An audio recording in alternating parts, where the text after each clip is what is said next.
Morning guys, and welcome to a rather windy woodland, so I apologise in advance if there's some wind noise. Now, the perfect hammock setup, you see lots of videos about that online, especially on YouTube, how they describe it as the perfect hang. Well, I'm here to sort of explain that and also dispel some of the myths, because there is only one, and I mean one, perfect hammock hang. What suits you? Sure, all the advice given is a good starting point, but I'm going to film how I do it and explain why I do it my way. Now, the first thing, the trees. Very important, of course. A lot of people are out there looking for a huge oak tree or something, you know, like this to attach their hammock to. It's not needed. As a rule of thumb, about the thickness of your thigh, it's enough. It'll hold you. Of course, you can go bigger, but that sort of size is fine. That is, of course, quite relevant to your size. If you're only 9 stone, your thigh's going to be small. If you're a 20 stone rugby player, your thigh's going to be big. But being a big heavy bloke, you're going to need a bigger tree. But I've always found using your own thigh as a guide, a tree guide, you won't go far wrong. As long as it's healthy, not rotten, and it's not moving about in the floor, thigh thickness is enough.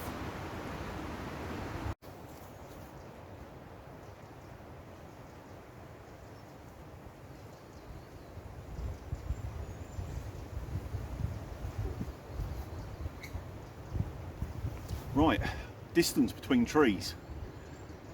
I've got an XL hammock, so it is slightly longer than standard.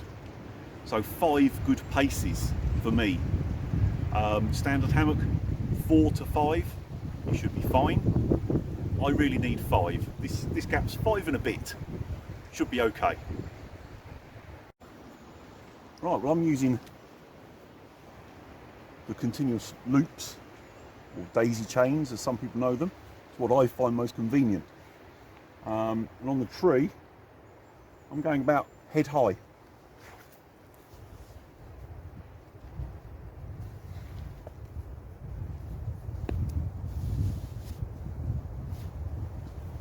Simple as that. And then I've got all the loops there for my adjustment.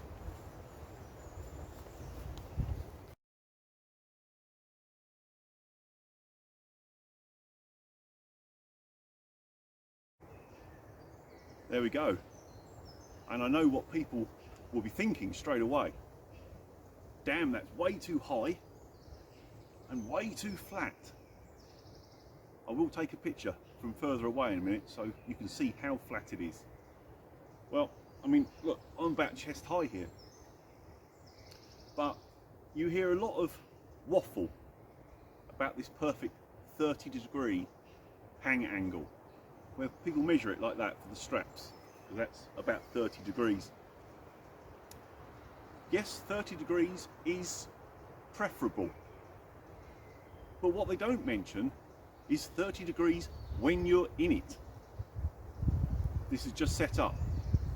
Now, when I get in it, the straps will tighten on the trees, the straps will stretch slightly, the hammock will stretch slightly, it will settle. If you start off with this perfect 30, once you get in it, it's going to go down a little bit.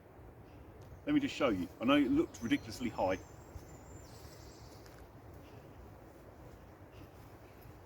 And it could be a challenge to get in at first.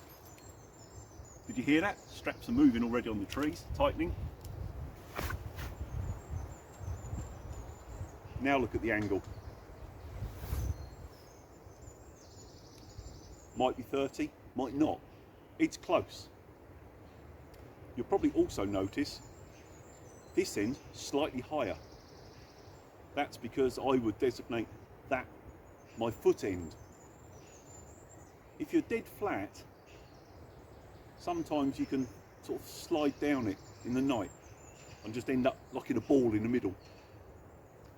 By having your foot end slightly higher, it stops you moving so much. You'll have a better night, to be honest. What I tend to do is set it up with the straps and step back and have a look. And if it's level, whichever end I want to be my foot end, I'll just unclip the carabiner and go up one loop. It works for me.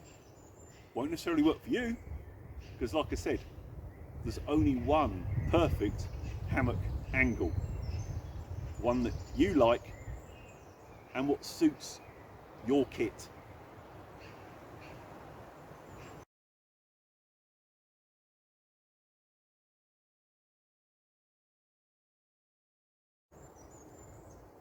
Now, a lot of people buy a hammock because they like the idea of it, and they go out, try it a couple of times, not get particularly comfortable and get disillusioned with it. I think some of it is watching these videos of how to do it perfect. The only perfect way is what works for you. Anybody that's new to hammocks, try it a few times. Try it a few different ways. I would certainly say if you're trying to get the angle right, 30, as we've discussed, is a perfect angle once you're set up and the weight is in it. But it's not the start. Try going a bit tighter. This will also depend on how far apart your trees are. My straps are fairly long and I can go maybe 7 paces apart if I really push it to the limits of the straps to the ends, and in that situation I have to get it bomb tight flat, because of course the length that you're spanning, there's just more movement, there's more give. So there is no perfect setup unless you've found what's perfect for you, and then you go to exactly the same 2 trees every time. It'll be a little bit different wherever you are. It just takes a bit of practice, quite simply. There is no easy way to learn it apart from doing it over and over again. I have a few things that work for me. Unlike the wind at the moment, sorry.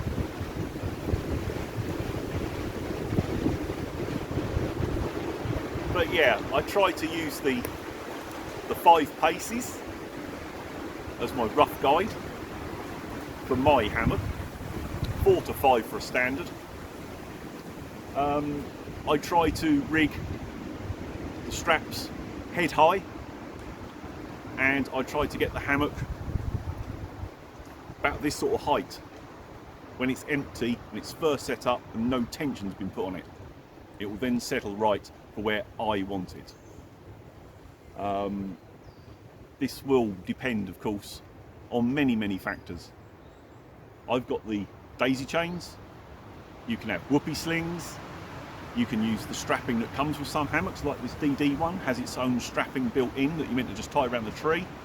I used that once and cut it off.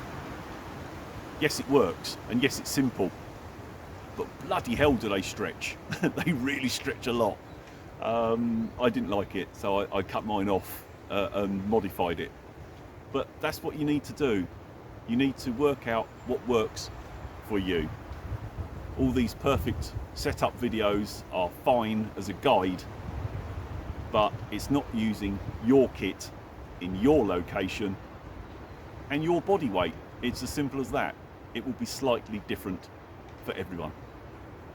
I hope that's explained clear enough, and I hope it's, what can I say, not necessarily dispelled the myth of the perfect hang, because the perfect hang does exist. It's the one where you get the best night's sleep. Thanks for watching, guys. Right, that's me done out in the windy woodland. It's lunchtime. I'll see you around, guys.